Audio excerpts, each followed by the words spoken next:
Welcome back, Year 5. In today's math lesson, we'll be continuing our work with angles, and today we're going to be measuring angles.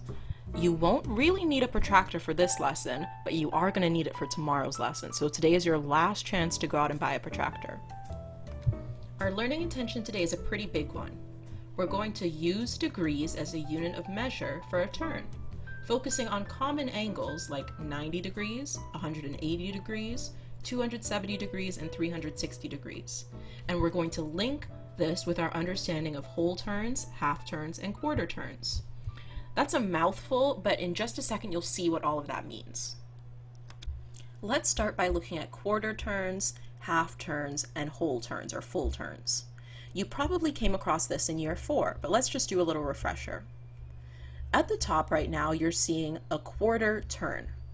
A quarter turn is the same thing as turning 90 degrees because it's a right angle that's formed. How many quarter turns would there be in a whole turn? Well, it's actually pretty obvious. If it's a quarter of a turn, that must mean that there's 4 parts to make the whole. So down at the bottom, we can see that a full turn, or a whole turn, is 360 degrees. That makes sense because if we add up 90 4 times, 90 plus 90 plus 90 plus 90, or that's adding up 4 quarter turns, we'll get 360 degrees. What about the other 2 angles that we see? Let's go back to the top, next to our right angle, and we see a half turn. Now a half turn is the same thing as 2 quarter turns, because if you add up 2 quarters, you get a half, right? How many degrees would that be? 180, because we've added 2 right angles together, 90 plus 90. So far we've seen a quarter turn at the top, a half turn right next to it, and below we see a full turn. Well, there's one other type of turn that we can consider, and it's a 3/4 turn. There we can see 3/4 of the circle is shaded in blue. How many degrees do you think have been turned altogether? Well, 90 plus 90 plus 90, because it's a 3/4 turn. That adds up to 270. So now we can see why our learning intention said we'll be focusing on 90 degrees, 180 degrees, 270 degrees, and 360 degrees, because these are our major turns: a quarter turn, a half turn, a 3/4 turn, and a full turn, or a whole turn. Now that we've talked about the 4 types of turns that we'll be focusing on today, let's take a look at direction. A turn can either be clockwise or anti-clockwise. What does that mean? Well, if something is turning in a clockwise motion, that means it's turning the same way that the hands on a clock move. So in your brain, picture how the hands on a clock move. Going from the 12 to the 1 to the 2 goes in that direction. If something is moving anti-clockwise, it means it's going the opposite of clockwise. That's what anti means. So instead of moving with the direction of the hands, it goes opposite that. So it'd be going from 12 to 11 to 10 and so on. So those are the 2 types. In your brain, picture what they look like. Spinning one way versus spinning the other way. Let's see this in practice now. On this grid, there are 4 different directions labeled: point A, point B, point C, and point D. We're going to pretend we're sitting in a car in the middle. And that car is going to start off by facing point A. What would happen if we turned 90 degrees clockwise? Well, 90 degrees is a right turn, so we're only going to turn one of those sections. Clockwise, it means that we're moving in the same direction a clock's hands would move, so we'd end up facing point B. What though, let's go back to facing point A, what if we moved 90 degrees anti-clockwise? Again, it's still a quarter turn, but it's moving in the opposite direction. So this time you would end up facing point D. Now let's try this. We're going to go back to facing point A, and this time we're going to turn 180 degrees clockwise. Where do we end up? Well, 180 degrees is a half turn, so we got to turn 2 of those sections. And clockwise means we're moving with the direction that a clock would move. So we'd end up moving past point B and end up facing point C. Here's the interesting thing about half turns. It doesn't actually matter which direction you go. You're going to end up facing the same point. See what I mean? Let's go back to facing A. This time we're going to turn 180 degrees anti-clockwise. Still, that's going to be a half turn, so we're going to move 2 sections. But since we're going anti-clockwise, we're going to pass D and then end up facing C. Just like before, we're facing C, but this time we moved in the other direction. So that's just a special thing with half turns. It doesn't actually matter which way you go. You're going to end up facing the same point. You just pass different things along the way. 90-degree turns, on the other hand, as we saw earlier, it does matter which direction you go. Let's try one more turn. We're going to go back to facing point A, and this time we're going to turn 270 degrees anti-clockwise. All right, 270 degrees, that's a 3/4 turn. So we need to turn 3 of those sections going around. But which way? Anti-clockwise. That means we're going the opposite direction of the hands. So we'll pass D, we'll pass C, and we'll end up facing B. So now you have an idea of what those turns actually look like. I want to give you a little bonus though. What turn would it be if I went from facing A to facing this new point I just created? What kind of turn is that? Well, notice that this time the car has turned only halfway between A and B. Going from A to B, that's a 1/4 turn, or 90 degrees. I've only gone halfway to B. So what's half of turning 90 degrees? Take a second to work that out. 45. If you split 90 degrees in half, you end up with 45 degrees. So this little turn that I just did from A to this new point I created is a 45-degree turn clockwise. All right, let's move along. So let's take a look at the textbook. Remember, you do not have a copy of the textbook, you have the workbook, so you have to look at the screen. Under the Discover, I see some kids in a park, and there's Rena, Lexi, and Lee. Lexi is on the skateboard. She said, I will make a 180-degree turn. Then I will try a 90-degree turn. I see some labels besides the kids. There's a bench labeled and a flower bed labeled. Let's see what questions were asked. 1A. Who will Lexi be facing after a 180-degree turn?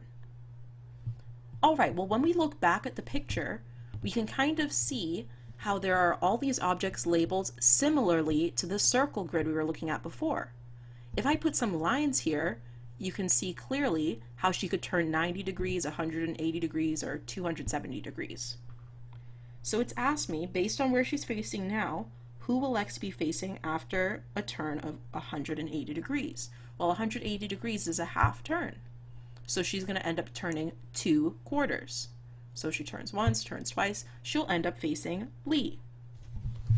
If you look over to the other side, the share side, it says for A, a 360-degree turn is a whole turn. A 180-degree turn is a half turn, and it shows us that below in those images. So Lexi starts facing Rena. After a 180-degree turn, Lexi will be facing Lee. Take a look at how they showed it in their illustration, kind of like she spins right around, and it shows the arrow of how she did it. Now, what's interesting to note here is that they didn't say which direction she turned. Do you know why that is? I mentioned it earlier.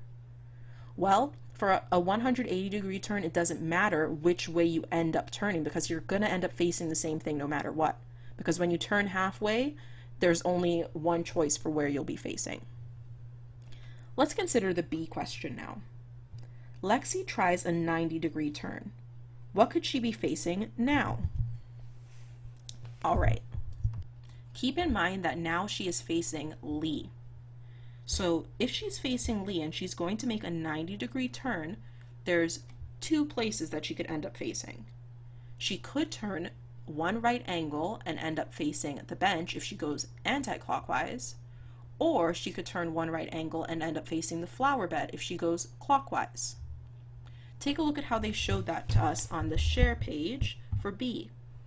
It says a 90-degree turn is a 1/4 turn, which we know, and then it shows us what an anti-clockwise turn would look like and what a clockwise turn would look like based on where she was facing. This is also called a right angle. Lexi starts facing Lee. Lexi could turn 90 degrees clockwise or 90 degrees anti-clockwise. She could be facing the flowers or the bench now. So there's 2 options there. All right, well that doesn't seem so tricky, does it? Let's move on to the next page. All right, here under the think together portion for question 1, it says Lexi starts facing Lee. She makes 4 90-degree turns clockwise. How many degrees has she turned? What or who is she facing now? It's asked us a couple things, so let's break this down. First of all, let's see how many degrees she has turned. Well, it's told us she's made 4 90-degree turns. So if I do 90 plus 90 plus 90 plus 90, I'll find out how many degrees she has turned. Go ahead and work that out. I'll give you a couple seconds. You can pause if you need to. If you added it all up, you should find that she's turned 360 degrees. So there's the answer to our first question. Lexi has turned 360 degrees clockwise. But what's the second part? What or who is she facing now? Well, if she turns 360 degrees, that's a full turn. If she makes a full turn, she's going to end up facing the same direction she started. So she's going to be facing Lee again. All right, now let's look at number 2 under the think together portion. It says Amelia is setting up the gym. She starts facing the bibs. She makes an anti-clockwise turn and is now facing the gym mats. How many degrees has she turned? This is supposed to be a little bit of a trick question, because somebody who doesn't read the question closely will say, oh, bibs to the gym mats, that's just a right turn, right? No, wrong. It says she has made an anti-clockwise turn. If she's turning anti-clockwise, that means she's going in the opposite direction that the hands of a clock would move. So to go from facing the bibs to the gym mats, she has to make 3 right turns, not just 1. She'll face the hoops, then the cones, and then finally the gym mats. So if she has to turn 3 right turns, that's the same as turning 270 degrees because it's 90 plus 90 plus 90. Now for the challenge. I won't be able to show you how I would work this out because I'm limited with the computer screen.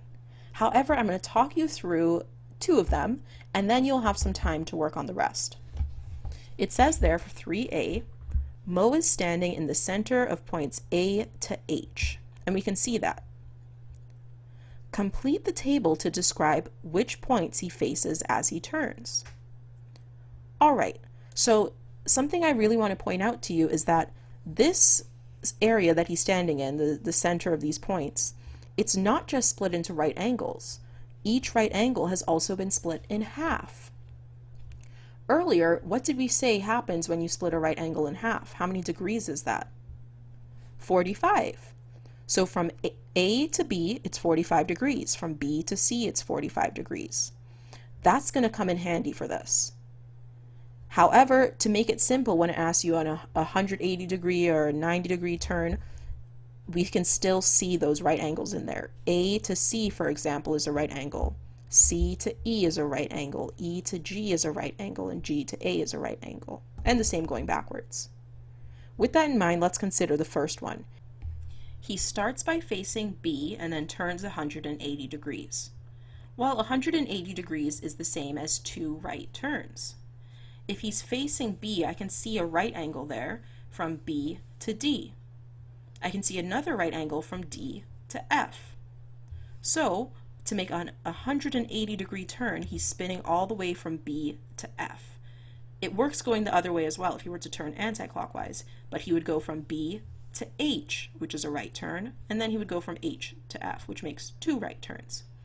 So he ends up finishing facing F. What about the second one?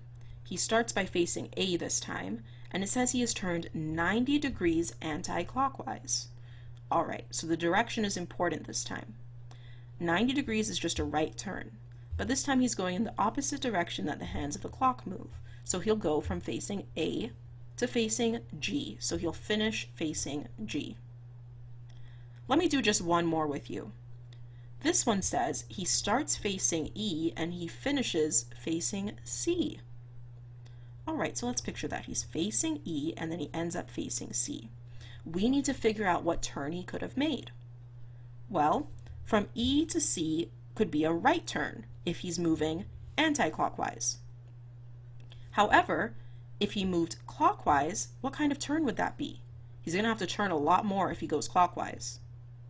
1, 2, 3 right turns, so that's going to be 270 degrees. So there's 2 possible answers for this question. If he turns anti-clockwise, the answer would be 90 degrees anti-clockwise. But it could also be that he turned the other way, so it could be 270 degrees clockwise. With that in mind, I want you all to try figuring out the other 3 in this table. Then for part B, it says, Mo faces G, then he turns to face B. Describe 2 different turns he could have made. That's exactly what I just did with you a second ago. He could have turned clockwise or he could have turned anti-clockwise. So you have to figure out what degrees he would have turned if he went clockwise and what degrees he would have turned if he went anti-clockwise. Once you have finished the challenge, you'll move on to your independent work.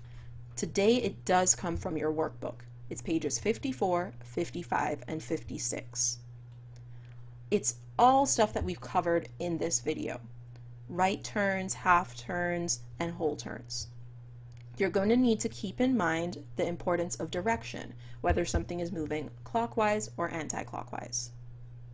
As always, do as much as you can. Everyone should be able to do the first page. The second page becomes a little bit more challenging, and the third page is always the most challenging. I want you to try the challenge page. However, if you get really stuck on it and you can't get the help that you need, that's fine, you can skip the challenge, but just make sure you do the reflection at the bottom because that is for everybody. When you're done, take a picture of your work and email it to me. All right, Year 5, that's all for today. Stay safe and I'll see you soon.